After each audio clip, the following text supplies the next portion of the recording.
Zack Snyder's Justice League. The story of this movie actually happening is in some ways just as interesting as the story inside the movie itself. Let me tell you, it's been a long journey. We've been talking about this thing for a while, and I was blessed and lucky enough to have access to an early screening from the WB, an online streaming of course, because you can't really go to the red carpet or anything like that, but an online screening of the film. It's coming out tomorrow. Got to see it about a day early. I got it today, this afternoon, but it's a 4-hour movie.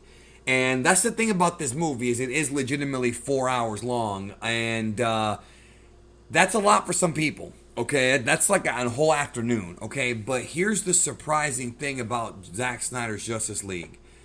This freaking movie flies by.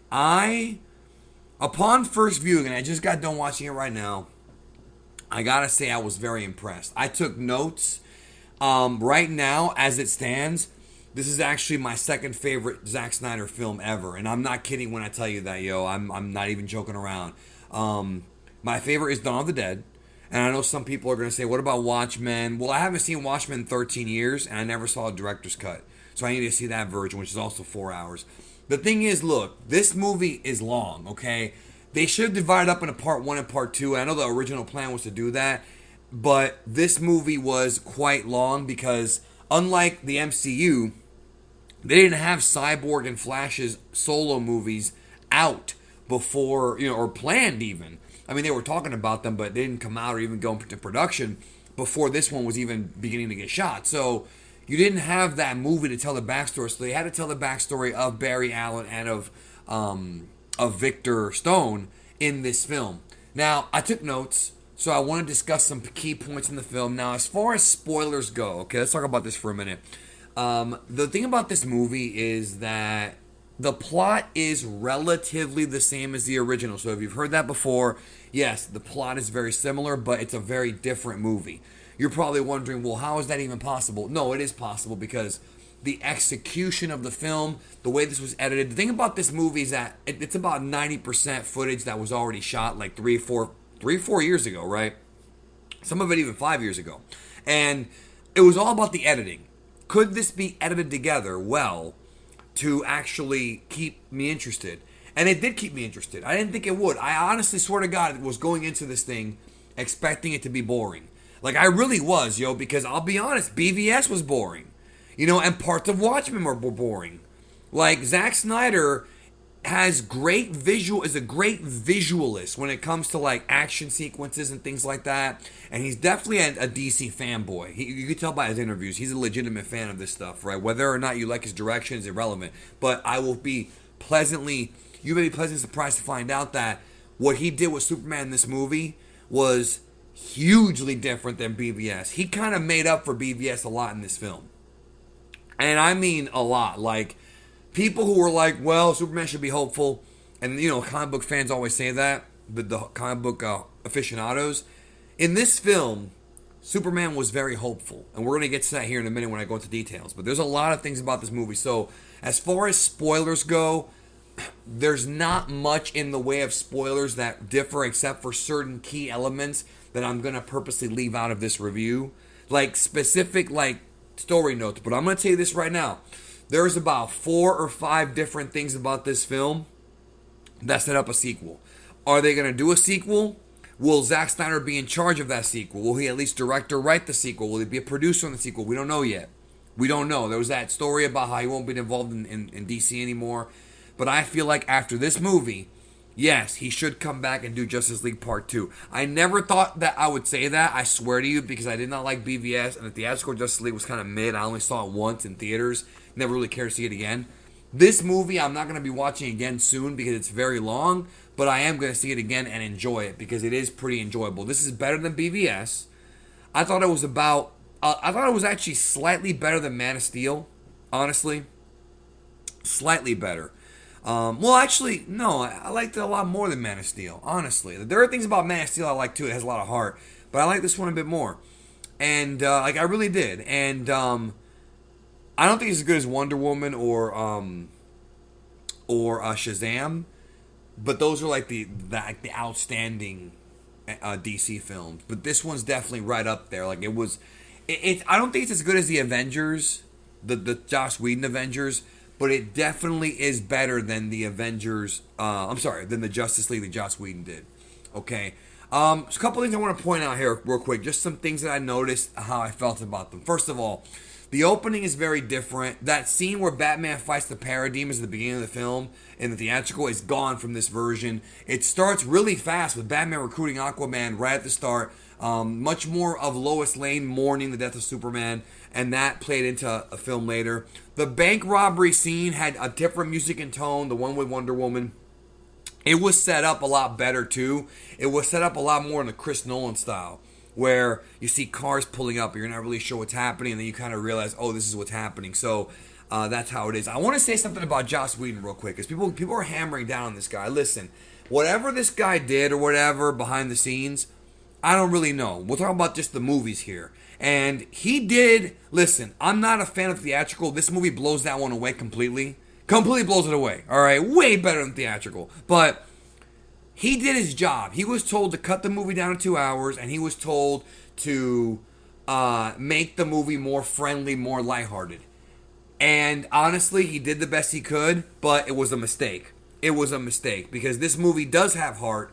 This movie does have emotions. Even though it is a dark movie, it's darker than his version, it still has heart. It still has power. It's still...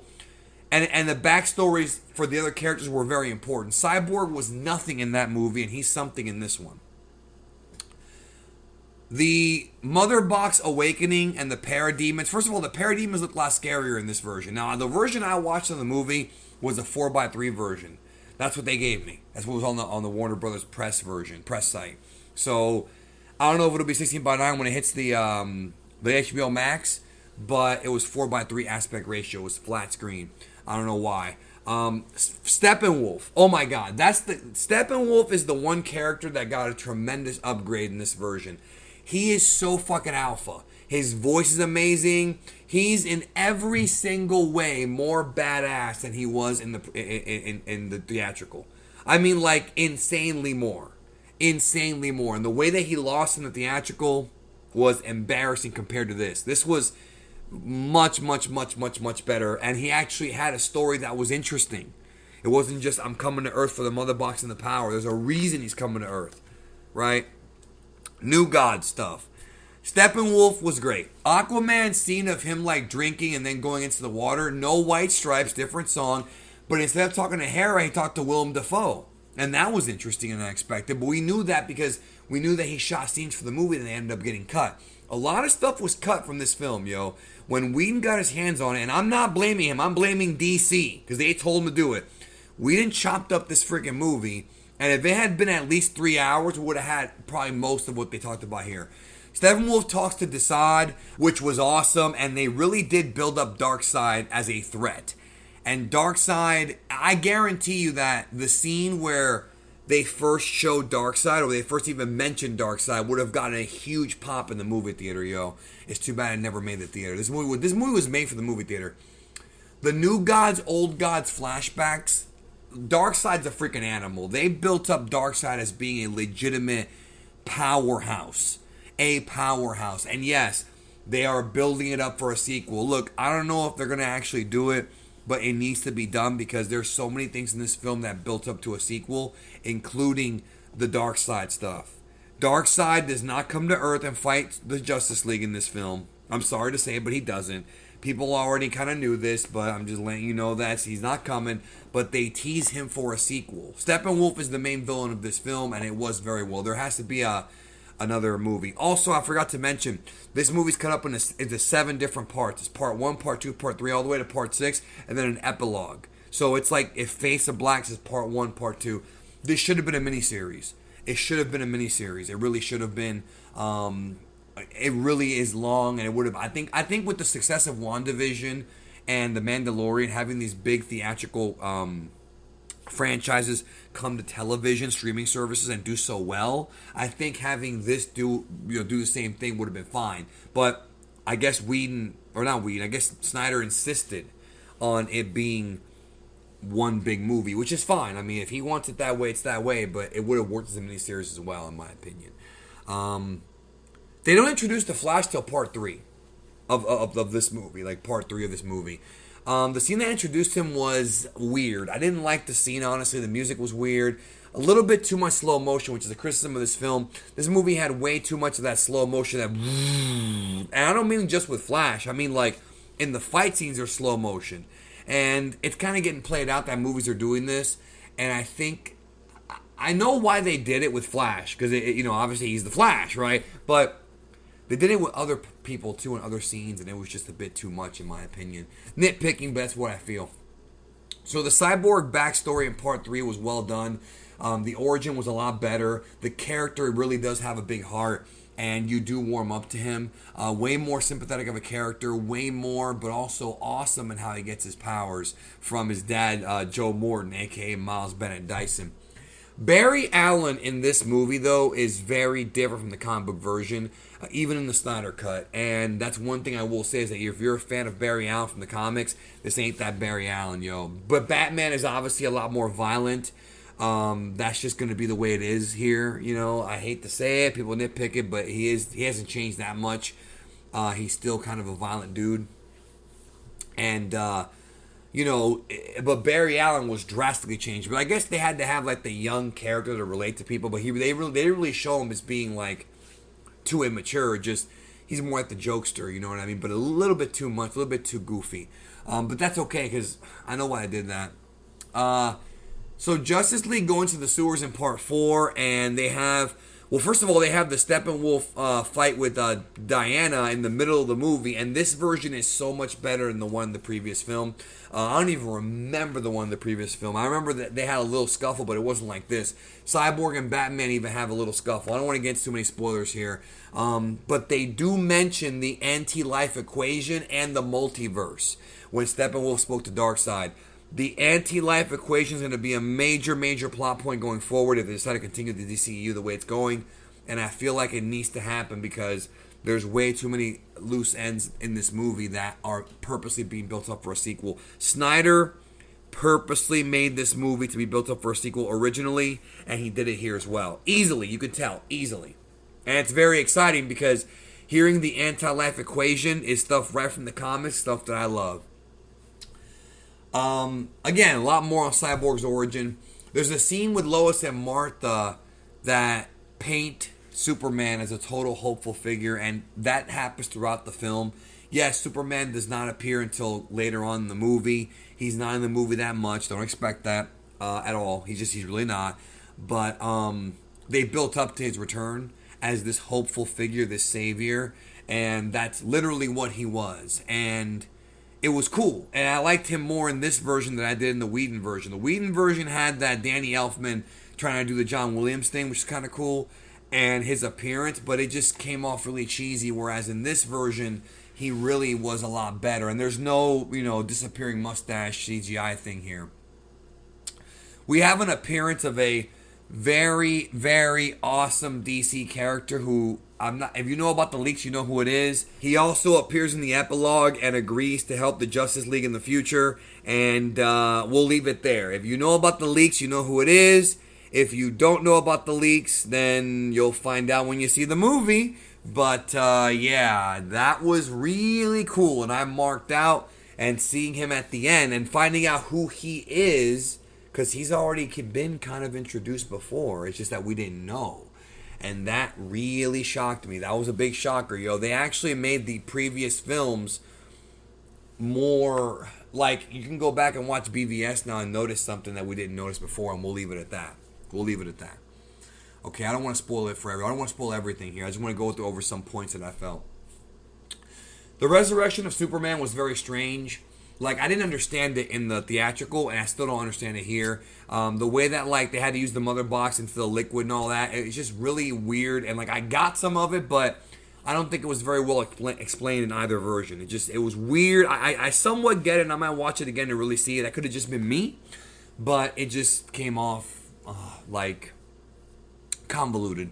I also Cyborg's dad, he made a decision right around this time of the film. And I get why he did it, but I felt like there was another way. That was not in the theatrical one, but that was important for Cyborg's. There's a lot of stuff with Cyborg that was cut, yo. They said he was the heart of the movie. I don't know about that, but he is much more important than he was in the theatrical, way more. Superman joins the team late, as expected, just like in the original.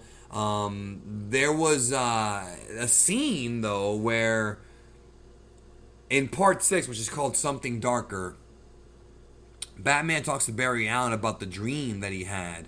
And it's implied here that the dream that he had is for something in the future, not for something in the past.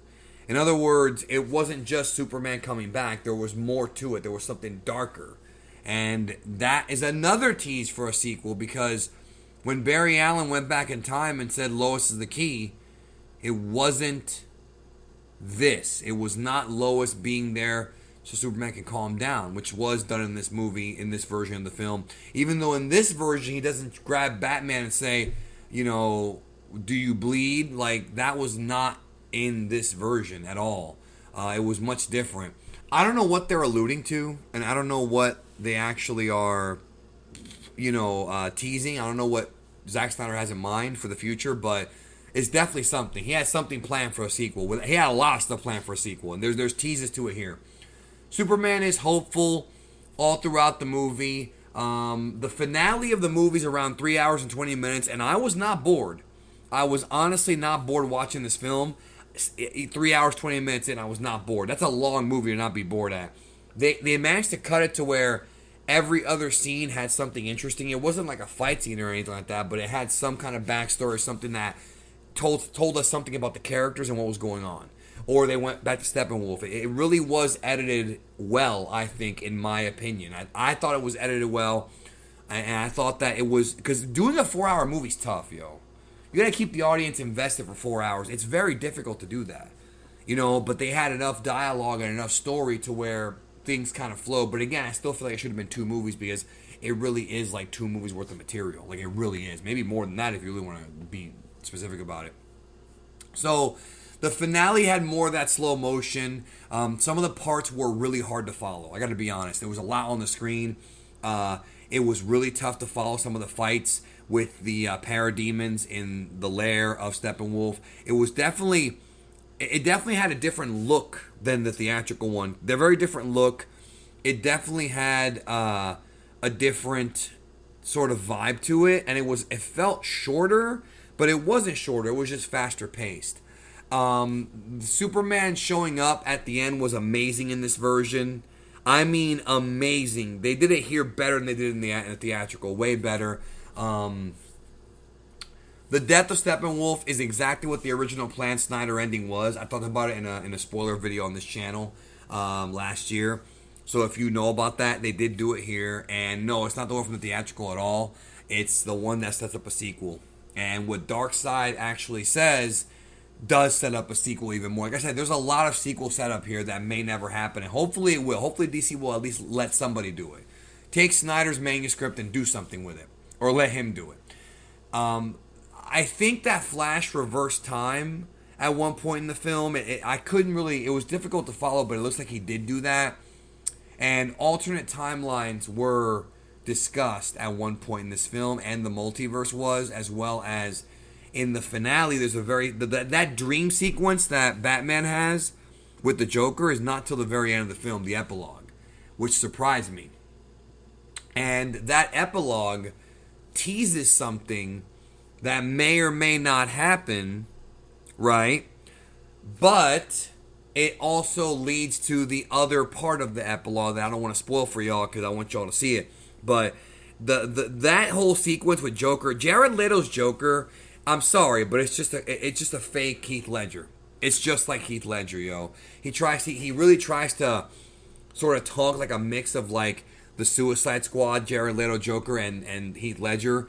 Some people are not going to take it seriously. They're just not. I thought it was him just trying to be Heath Ledger. I mean, I'm not trying to be a dick here. I have nothing against Jared Leto. It's just that it's just him trying to be Heath Ledger. He had a lot of dialogue. There was a lot of dialogue here. There was a lot of extra stuff shot with Bruce Wayne, with Ben Affleck, that is.